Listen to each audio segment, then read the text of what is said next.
back to Robinson Motorsports. Last night we got the engine put in this, topped it all off with fluids. I haven't seen any leaks yet, so that's a good sign.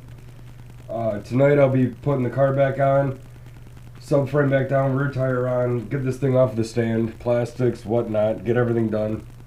Get it off the stand, we can start it up tomorrow afternoon, see if anything leaks, see if it still runs.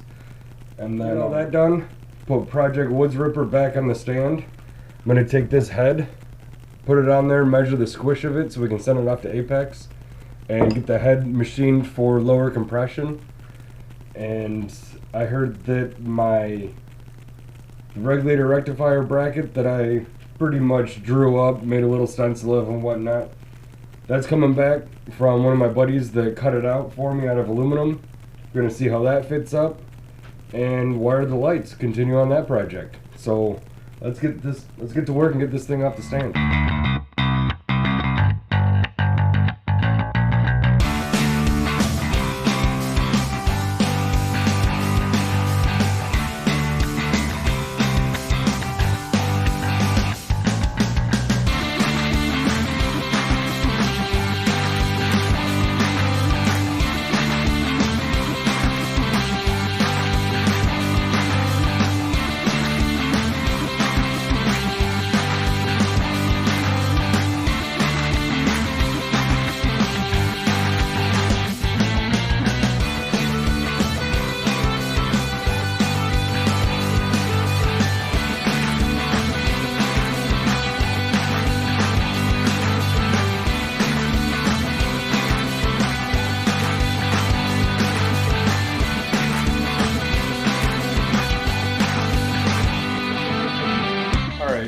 I got this thing all buttoned up, looking good.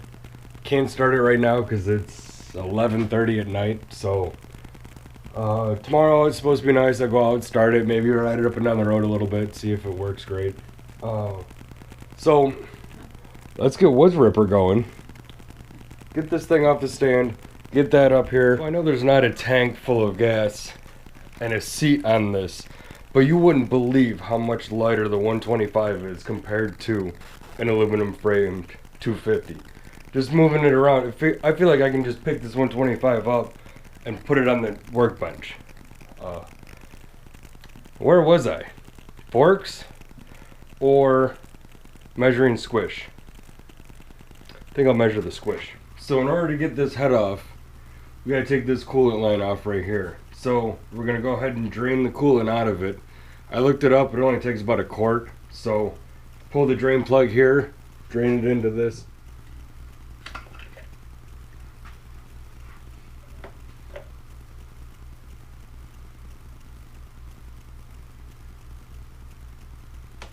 Always reinstall your drain plug and tighten it down.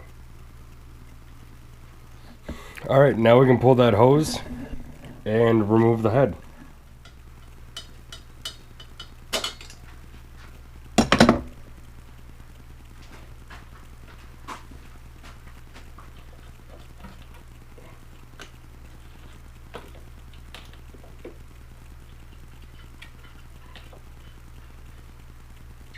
Always remove these nuts in a star-shaped pattern so you don't end up or possibly warping the head.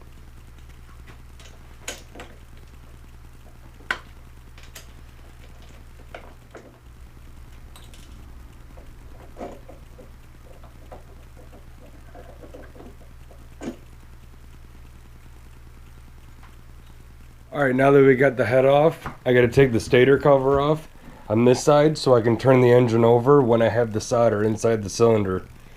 And that'll actually, the piston will come up, hit the head, squish down, and that's how we're gonna actually measure the distance between this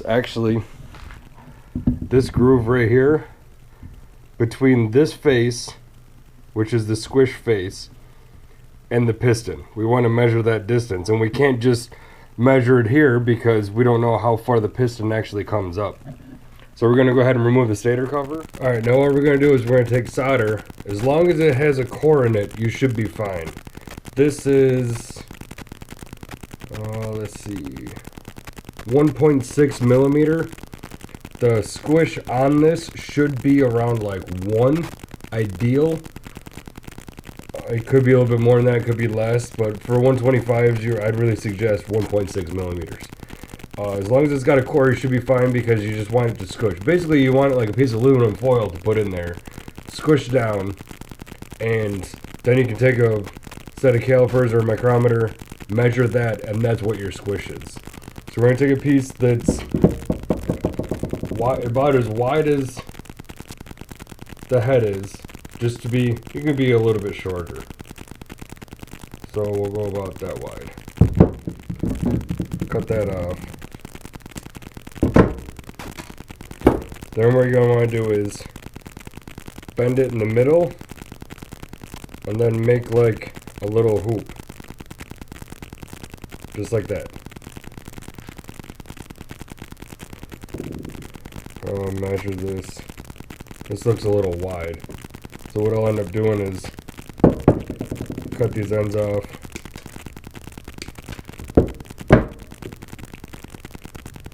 That's good, that'll work. See that right there, that'll work. So you put that hoop in there so you can make it wider, make it shorter, or narrower, whatever you want.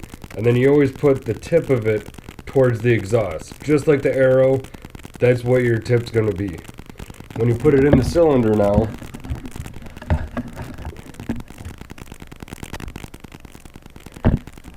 you want to make sure that it is touching both sides.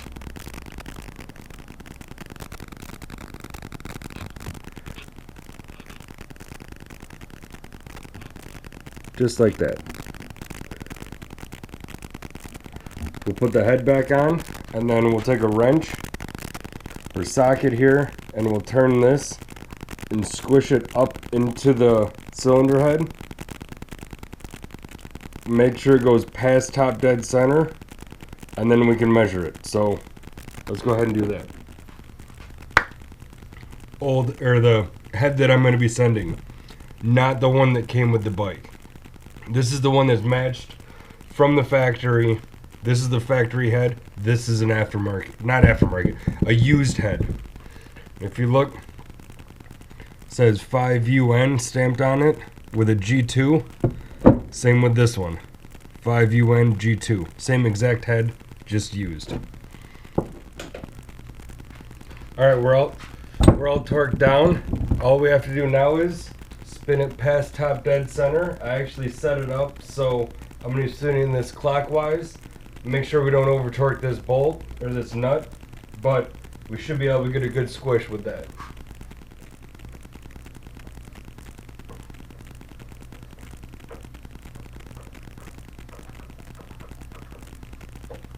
That easy.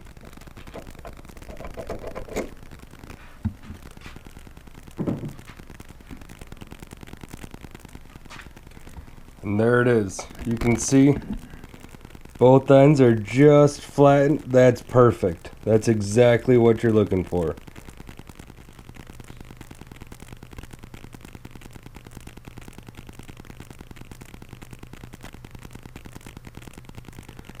.35, which is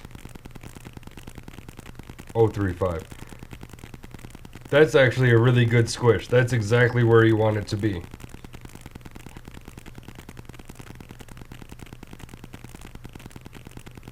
This side's a little heavy, a little bit off, but that's why you want to make sure you get both sides done. I'm gonna go ahead and do this 2 more times, and I'm actually sending these with the head to apex, so then they can actually dial it in perfectly.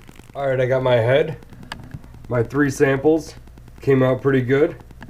I'm gonna box these up, send them to apex. I think it's like $70. Have them mill it and install it and see how it happens.